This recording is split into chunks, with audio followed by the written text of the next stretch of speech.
ఎలాగున్నారండి? ప్రభు మహాకృపలో మీరందరూ క్షేమమే కదూ? మన ప్రభుని యేసు క్రీస్తు నామమున మీకు నా హృదయపూర్వక శుభాలు, వందనాలు తెలియజేస్తున్నాను. నేటిదిన వాక్య ధ్యానం కొరకు book of Jeremiah chapter 1 words 8, ఇర్మియా గ్రంథము 1వ అధ్యాయము 8వ వచనం. వారికి భయపడకుము, నిన్ను విడిపించుటకు నేను నీకు తోడై ఉన్నాను, ఇదే యెహోవా వాక్కు. వాక్య ధ్యానం కొరకై ప్రార్థన. కృపగల మా తండ్రి, మీకు వందనాలు. నేడు చదవబడిన ఈ వాక్య భాగం ద్వారా మాతో మాట్లాడి మమ్మలను బలపరచండి. యేసు క్రీస్తు నామములో ప్రార్థిస్తున్నాను తండ్రి, ఆమేన్. చదవబడిన ఈ వాక్య భాగంలో ప్రవక్త అయినటువంటి ఇర్మియా గారిని ప్రభువారు తన ప్రజల నిమిత్తం ఆయన ఏర్పాటు చేసుకుని పై వచనాల్లో మనం చూస్తాం.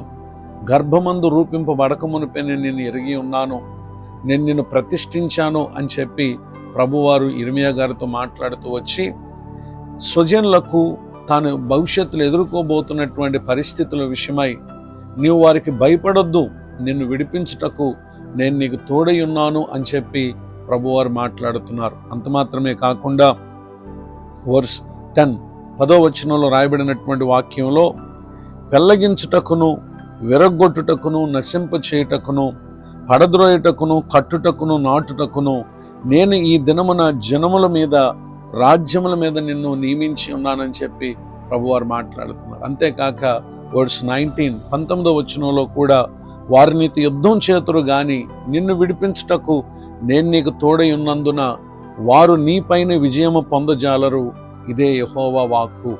చదవబడినటువంటి ఈ వాక్య భాగాల్లో దేవుడు దేని కొరకు ఆయన నియమించారో చాలా స్పష్టంగా ఈ విషయాలను తెలియజేస్తూ వచ్చారు.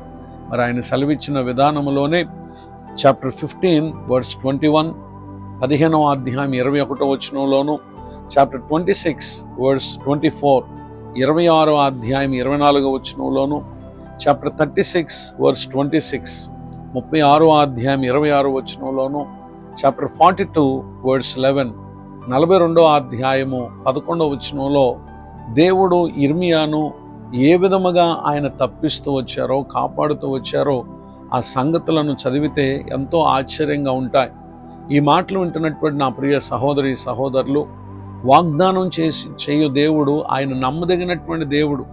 నిశ్చయముగా నమ్మి మనం ఆయనను నమ్మకంగా వెంబడిస్తే నిశ్చయంగా ఆయన సెలవిచ్చినటువంటి వాగ్దానాన్ని మన జీవితాల్లో నెరవేర్చేటటువంటి దేవుడు. ఇంకెందుకు భయం? అధైర్యపడక నేడే మనల్ని విడిపించుటకు మనకు తోడుగా ఉండేటటువంటి దేవుని మీద మీ ప్రతి భారమును మోపండి, మీ ప్రతి కష్టమును ఆయనకు తెలియజేయండి, మీకున్నటువంటి ప్రతి ఇబ్బందిని ఆయనకు తెలియజేయండి. విశ్వాసముతో నిశ్చింత గలవారై ఉంటే నాడు ఇర్మియాను అనేక విషయాలలో విడిపించి తప్పించి కాపాడుటకు తోడుగా ఉన్న దేవుడే ఆయన ఈ దినం మనకు కూడా తోడుగా ఉండబోతున్నారు.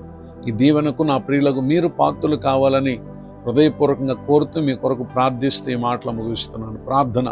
కృపగల మా తండ్రి, మీకు వందనాలు. నేడు విన్న ఈ మాటల ద్వారా మేము ఎదుర్కొంటున్నటువంటి పలు బంధకాలు, శ్రమలు, శోధనలు అన్నీ మీరు ఎరిగినటువంటి దేవుడై ఉన్నారు.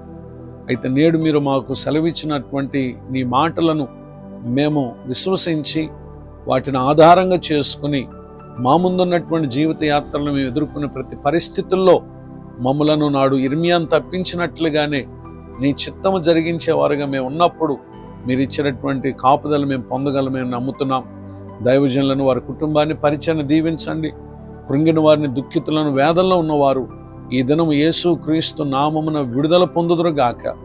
నూతన సంవత్సర దయాకిరీటాన్ని పొందిన వారిని దీవించండి.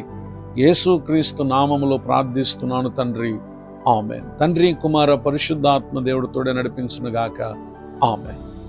నేడు విన్న ఈ మాటలు మీకు ఆశీర్వాదకరంగా ఉన్నాయా?